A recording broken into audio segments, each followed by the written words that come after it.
ஐஸ்வர்யா கர்ப்பமாக இல்லாததை கண்டுபிடித்த கோட்டீஸ்வரி. ஆஹா கல்யாணம் சீரியலோட டுடே எபிசோட ரிவ்யூ தான் நம்ம இந்த வீடியோவில் பார்க்க போகிறோம். சேனலை சப்ஸ்கிரைப் பண்ணிக்கோங்க, பக்கத்தில் இருக்க பெல் ஐக்கான் இருக்குது, அதையும் கிளிக் பண்ணிக்கோங்க. சூர்யாவோட பாட்டி கோட்டீஸ்வரி கிட்ட நீங்கள் இந்த வீட்டிலே இருந்து ஐஸ்வர்யாவை பார்த்துக்கோமான்ற மாதிரி சொல்லிடுறாங்க. அதுக்கு என்ன, என் பொண்ணு தானே, நான் பார்த்துக்கிறேன்ற மாதிரி கோட்டீஸ்வரியும் சொல்லிடுறாங்க. அதுக்கு அடுத்த நாள் ஐஸ்வர்யாவை நீ ப்ரெக்னெண்ட்டாக இருக்கேன்னு சொல்லி அவங்கள நல்ல வேலை வாங்குகிறாங்க. கோட்டீஸ்வரி பெருக்கிறதுலேருந்து துடைக்கிறது, தண்ணி குடம் தூக்குறது, இந்த மாதிரி நிறைய வேலையை ஐஸ்வர்யா கொடுக்குறாங்க. ஐஸ்வர்யாவும் ரொம்ப சலிச்சுக்கிட்டே, அம்மா இதெல்லாம் என்னால் முடியாது, நான் இது வரைக்கும் இதெல்லாம் பண்ணியிருக்கேனான்ற மாதிரி சொல்கிறாங்க. இல்லை, நீ இந்த மாதிரிலாம் பண்ணாதான் உனக்கு நல்லபடியாக பிரசவம் நடக்குன்ற மாதிரி சொல்லி வேலை வாங்குகிறாங்க. அவங்களும் சலிச்சுட்டே வேலை செஞ்சிட்ருக்காங்க.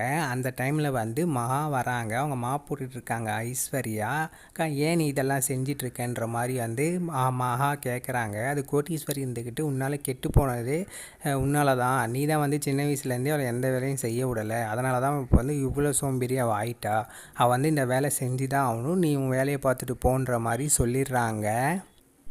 ஐஸ்வர்யா இருந்துக்கிட்டு, அம்மா இதுக்கு மேலே என்னால் இந்த வேலை செய்ய முடியாது, போதுமான்ற மாதிரி சொல்கிறாங்க. அது கோட்டீஸ்வரி இருந்துக்கிட்டு, சரி விடு, இன்றைக்கி இது போதும், நாளைக்கு நான் வேறு வேலை சொல்கிறேன், நீ அதை செஞ்சு தான் ஆகணுன்ற மாதிரி சொல்லிடுறாங்க. அவங்களும் சரின்னு சொல்லிட்டு போய் தூங்க போயிடுறாங்க. அடுத்த நாள் காலையில் ஐஸ்வர்யா அவங்க ரெடி ஆகிட்டு இருக்காங்க. அந்த டைமில் கோட்டீஸ்வரி வராங்க. கோட்டீஸ்வரி பார்த்தோன்னே அவங்களுக்கு ரொம்ப அதிர்ச்சி அடைகிறாங்க.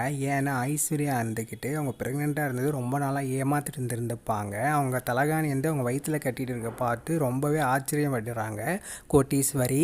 ஐஸ்வர்யாவோட ரூமுக்குள்ளே போன கோட்டீஸ்வரி, நீ என்ன காரியம் பண்ணி வச்சுருக்க ஐஸ்வர்யா, நீ ப்ரெக்னெண்ட்டாக இருக்குன்னு சொல்லி இந்த குடும்பத்தை மட்டும் இல்லாமல் எங்களையும் நீ ஏமாற்றிட்ட, நீ எல்லாம் ஒரு பொண்ணான்னு சொல்லி போய் அடிச்சிடுறாங்க. அடிச்சுட்டு, நீ ஏன் வயிற்றில் தான் நீ பிறந்தியா, ஏன் நீ இந்த மாதிரிலாம் பண்ணிகிட்ருக்க, உன் வாழ்க்கையே நீ கேள்விக்குறி ஆக்கிட்டியே, உன்னெல்லாம் நான் எப்படி என்ன பண்ணுறதுன்னு எனக்கு தெரியலையாம்மா, இது மகாவுக்கும் தெரியுமான்ற மாதிரி சொன்னவனே கோட்டீஸ்வரிக்கு இன்னும் கோபம் அதிகமாகிடுறாங்க. அளவும் ஆரம்பிச்சிடுறாங்க. ஒரு மூலையில் போய் உக்காந்துட்டு, என்னை நீங்கள் எல்லாமே சேர்ந்து ஏமாற்றிட்டீங்க அப்படின்னு சொல்லி அழுதுட்ருக்காங்க. இதோட இந்த வீடியோ முடியுது ஃப்ரெண்ட்ஸ். நம்ம நெக்ஸ்ட் வீடியோவில் சந்திப்போம். தேங்க்யூ.